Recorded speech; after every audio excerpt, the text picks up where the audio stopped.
I never thought I'd be the guy writing this kind of story, but here I am.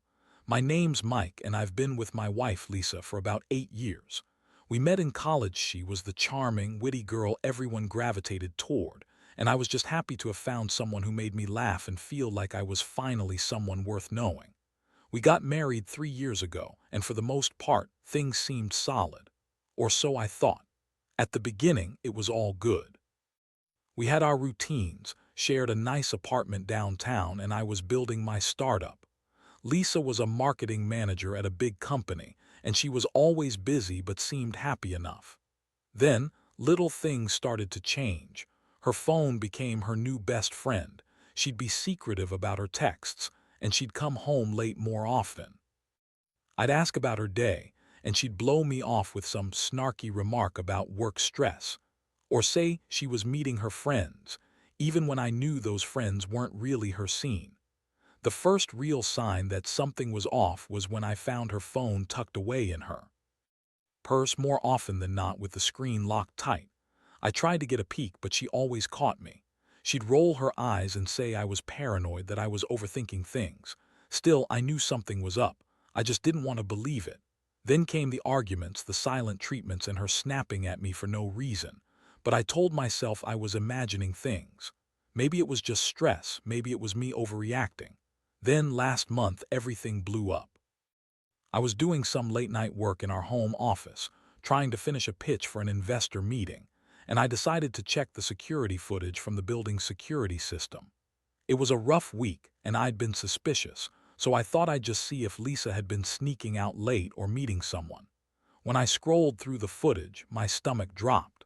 There she was, every week, sneaking out of the office after hours, heading into the same building next door.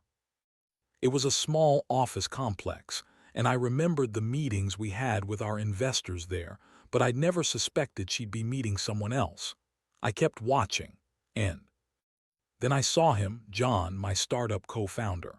The footage caught them in a corner office, late at night, close enough that I could see their bodies pressed together. They weren't just talking, they were kissing. That's when I realized she'd been lying to my face this whole time. She'd been cheating on me and with someone I trusted. And it wasn't just once. No, it was every week. She was sneaking out, meeting him, probably for sex, I don't even want to think about what else, and then coming home pretending everything was normal. I felt like I'd been punched in the gut. My mind raced. How long had this been going on? How did I not see it? I thought I knew her, but I was obviously blind. I couldn't believe she'd do this to me. After everything we went through, after all the promises she made about being loyal.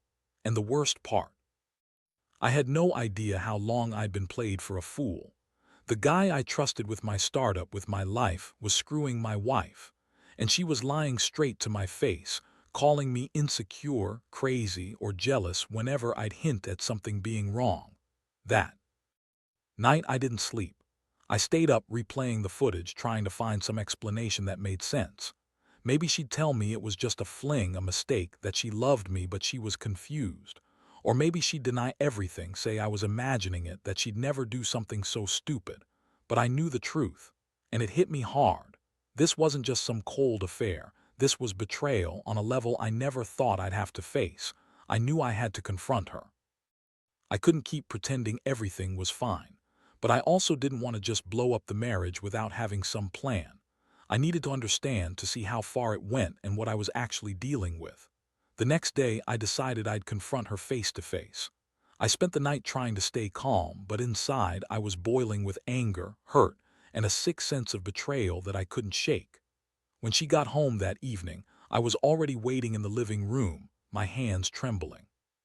She looked at me like I was some kind of pest, rolling her eyes and throwing her purse on the couch. I asked her where she was last night, quietly but firmly. She brushed me off, claimed she was out with her friends, and that I was being paranoid again. I just stared at her, unable to hold back the frustration and disgust. I told her I knew about her meetings with John, about the affair, and I watched her face go white for a second before she plastered on that bitchy smirk.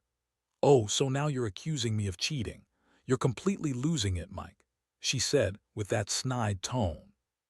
"You're so insecure, it's pathetic. Maybe if you spent less time working and more time paying attention to me, I wouldn't have to find comfort elsewhere." I was stunned.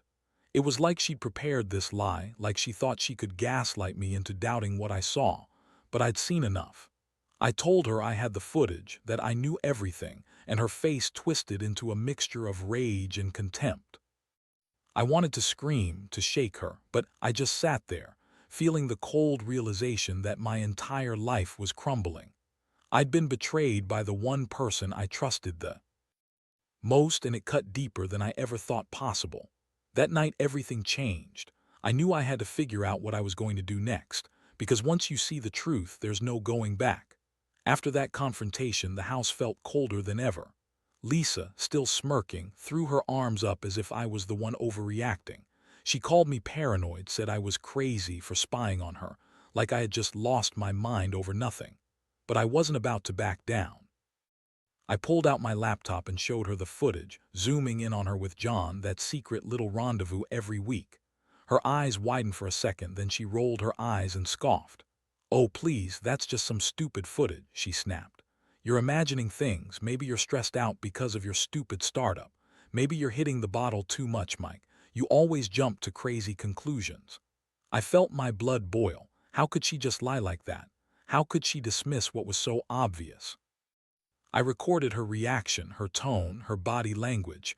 Everything told me this wasn't some one-off mistake. It was ongoing, planned. And she didn't care how much she lied to my face. I told her I wasn't going to sit around and be played for a fool anymore. I told her I was done, that I was going to get some space to think. She just sneered, said I was overreacting, that I was possessive and jealous.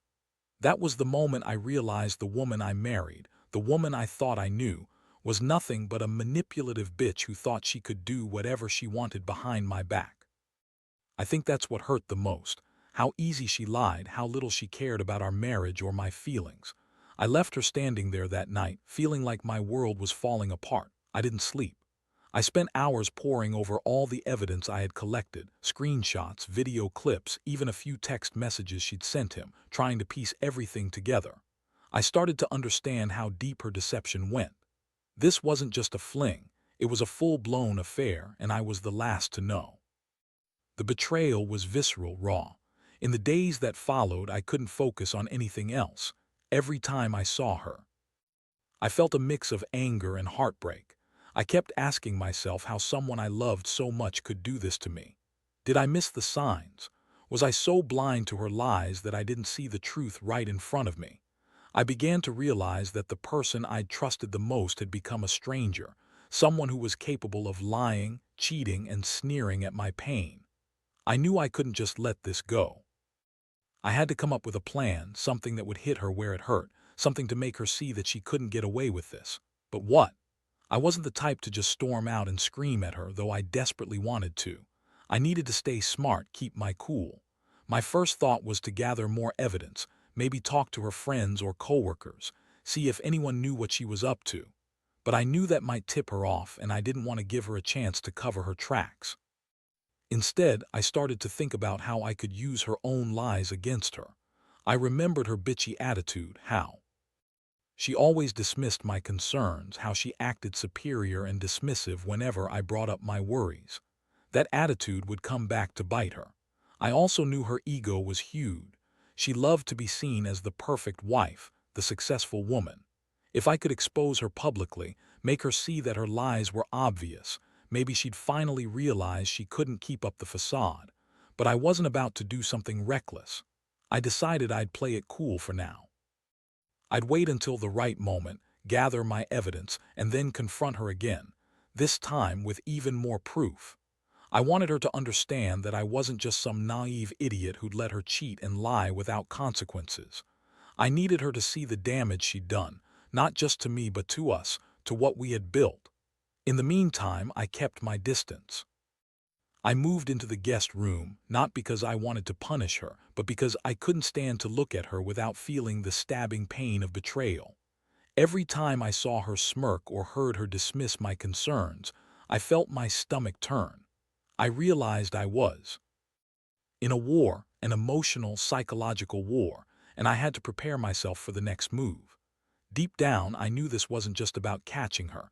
This was about reclaiming myself, about figuring out what kind of life I wanted after this. Could I forgive her? Could I move on? Or was this the end of everything I thought I knew? The next few days were a blur of planning, heartache, and a growing resolve to do whatever it took to get some answers, and maybe, just maybe, to get some justice. In the days that followed, I couldn't shake the feeling that I was living someone else's nightmare. Every time I tried to focus on my startup, I'd get flashes of her with John, those stolen moments I'd seen on the footage. It was like some sick movie playing on repeat in my head. I kept questioning myself. How could I have missed this? How did I not see the signs? I had loved her, trusted her, and now I was sitting here feeling like a fool. The worst part was, she was still acting like she was queen of the universe, tossing around her bitchy little comments whenever she felt like it. I decided I had to gather more concrete evidence. I dug through our shared cloud storage, looking for anything that could support my suspicions. I found some of her emails, nothing explicit, but enough to confirm that she'd been hiding her meetings from me. There were vague messages with John, talking about late-night meetings, client calls, and project deadlines. It made me sick to see how smoothly she lied, how she spun her stories. She'd always been good at lying, but now I saw that her whole life was just a web of deception. It was like she was living a double life, and I was the last to realize. I also started paying closer attention to her schedule. She'd leave early, come back late, and always with that smug little smirk on her face like she was the smartest person in the room. I'd catch her texting under the table, hiding her phone whenever I looked her way. I even set up a fake email account just to see if I could catch her slipping. The first few days, nothing much, just her dismissive replies to work emails, the occasional flirtatious message to John. Then, one night she slipped. I was in the guest room pretending to sleep when I heard her on the phone. She was talking in that bitchy tone, saying something like, "Yeah, I'll meet him tonight. Don't worry, he's just a stupid little businessman. I don't care about him. I'll see you tomorrow." My blood turned cold. I couldn't believe she was that brazen. She thought she was untouchable, like she could lie and cheat with no consequences. That was the moment I realized I had to act fast. The next morning, I confronted her again. This time, I laid out all the evidence I had collected, screenshots, emails, the footage. I told her I knew about her meetings, about her affair with John. Her reaction was classic Lisa. She got defensive, started calling me jealous, insecure, crazy. She said I was reading too much into things, that I was possessive and paranoid. She looked at me with that smirk like she was proud of fooling me, but I wasn't buying it anymore. I told her I was done playing her game. I said I wanted her to pack her stuff and leave. I told her I was sick of the lies, sick of being lied to, and that I deserved better. She just laughed, that bitter, bitchy laugh of hers. "Good luck," she sneered. "You're just mad because I don't want to be your doormat anymore. Maybe I'll go find someone who actually appreciates me." That was the point I realized she'd been trying to manipulate me from the start. She'd always liked to play the victim, to make me feel guilty, like I was the crazy one. But this time I was done. I started planning my next steps. I knew I had to protect myself financially and emotionally. I hired a lawyer and started looking into divorce options. I also reached out to a few close friends, people who knew about our relationship, to get some perspective. Honestly, I didn't know if I wanted to save the marriage or cut her out entirely. Part of me still loved her. Deep down, I think I always will, but I knew I couldn't trust her anymore. The woman I thought I knew was gone, replaced by someone who only cared about herself and her own pleasure. That night, I sat alone in that empty apartment and stared at the wall. I felt numb but also strangely relieved. I'd uncovered the truth, finally, and I knew I couldn't go back to pretending everything was normal. I was hurt, angry, and confused, but I also felt a sense of clarity. My life was about to change, and I'd have to find a way to pick up the pieces. I kept thinking about how I'd never let someone betray me like this again, how I'd learned to trust myself first, and then maybe someday trust again. But for now, I was just trying to survive the shock and figure out what my next move was going to be. The days that followed were a blur of planning and trying to keep my head straight. I'd wake up every morning with that heavy feeling in my chest, like I'd been punched in the gut. I'd go over everything in my head, her lies, her sneers, that damn footage, and wonder how I missed all of it for so long. It was a sick realization that I'd been so blind, so attached, that I ignored the signs. I kept asking myself how someone I thought I knew could do something so cruel and calculated. The betrayal cut deeper than I expected, and I felt like I was drowning in a sea of pain and rage. I decided I needed to know exactly how far her lies went. I hired a private investigator to follow her around for a few days, get some unbiased information. I wasn't just doing this out of revenge. I wanted to understand her patterns, her habits, how deeply she was involved with John. When the investigator finally handed me the report, I felt a strange mixture of relief and anger. She'd been meeting him more often than I'd thought, multiple times a week, sometimes twice a day. They'd gone on dates, had secret dinners, even stayed overnight at her apartment a few times. Every detail made my stomach turn. She'd been lying to my face every time she said she was working late or out with friends. Those weren't just innocent meetings, they were full-blown betrayals. I felt sick knowing I'd been living with someone who could lie so effortlessly, who could pretend to be my wife while secretly screwing my co-founder. My mind kept replaying the moments I'd seen her smile at me, the times I'd told myself she was just stressed or tired. All lies. I knew I had to confront her again. But this time I had to be smarter. I didn't want her to spin her way out of it to gaslight me again. I decided I'd set a trap. I faked a business trip, told her I was going away for a few days.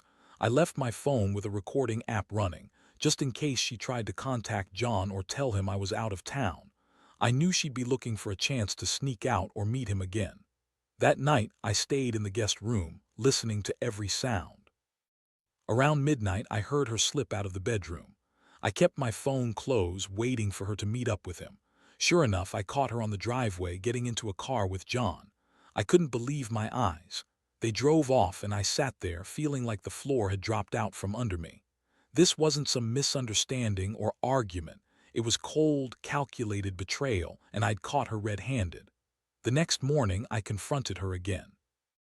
I sat her down and played her own lies, the messages, the footage, everything I'd uncovered. I told her I knew the truth, that I'd been watching her. Her face twisted into a mix of anger and defiance, but she didn't deny it. Instead, she turned her venom on me, calling me insecure, controlling, and possessive. She told me I was just jealous because I'd lost control. That was the moment I realized how deep her manipulation went. She was good at twisting everything around to make me doubt myself. I told her I was done, that she was free to go, that I wouldn't be part of her game anymore.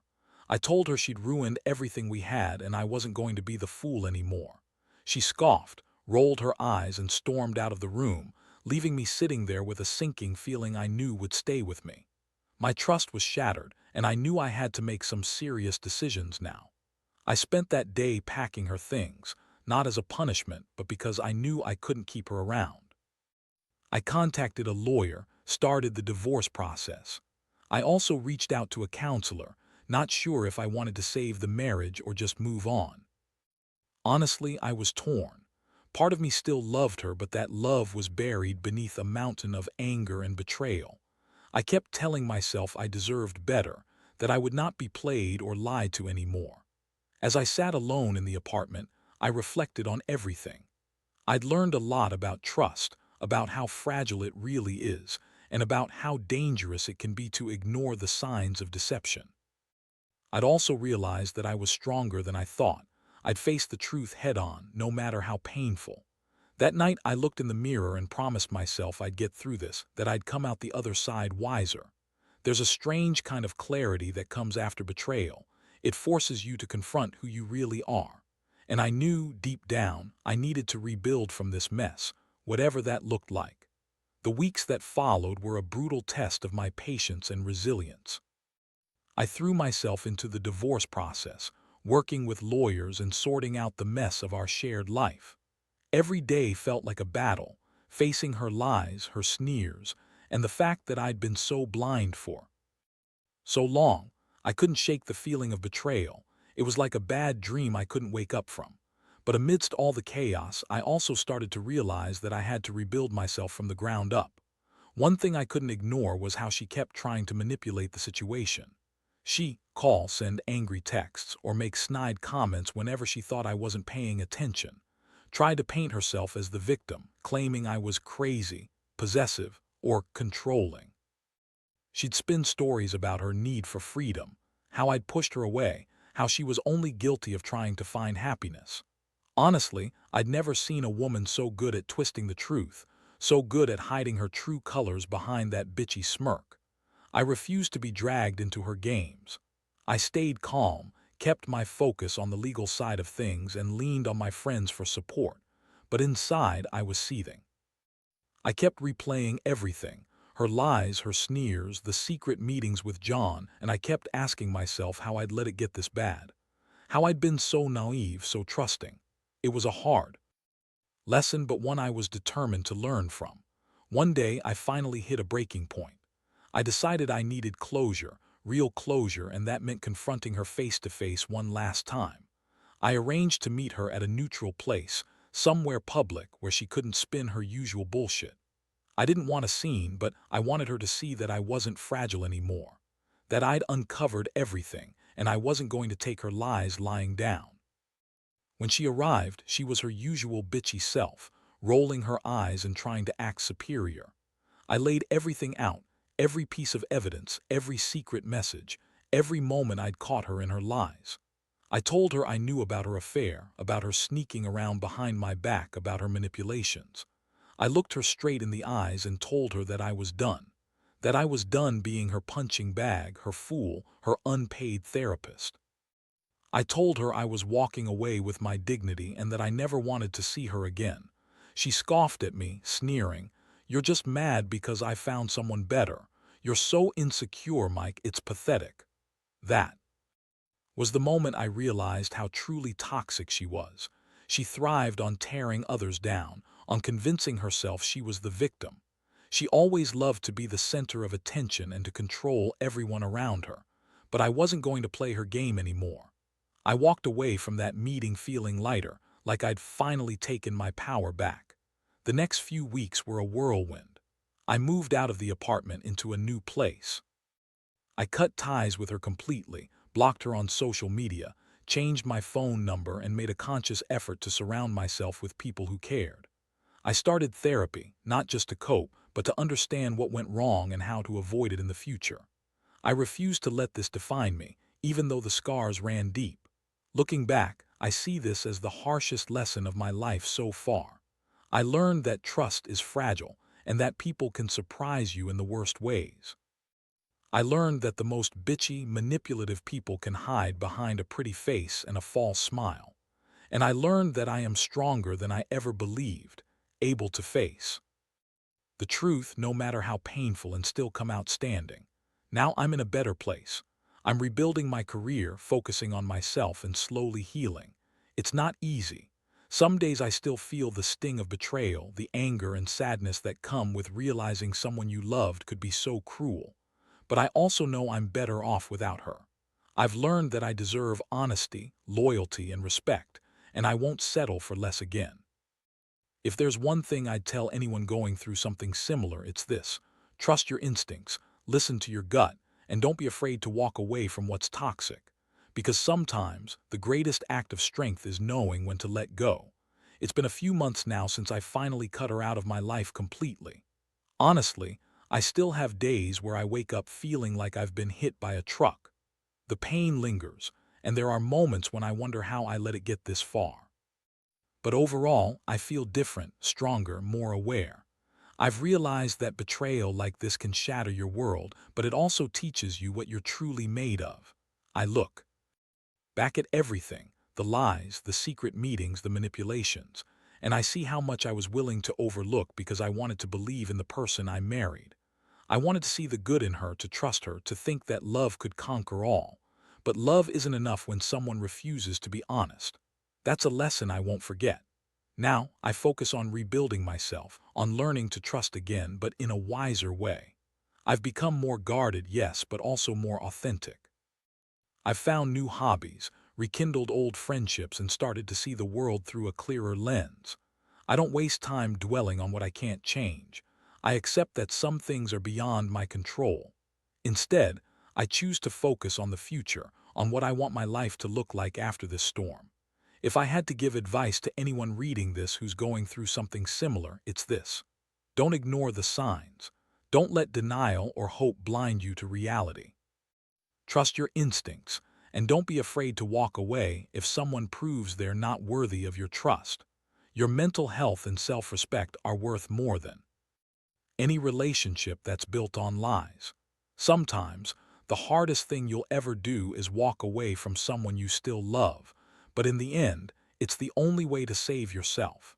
I've learned that justice doesn't always come from having the last word or exacting revenge. Sometimes, it's simply about reclaiming your peace and dignity.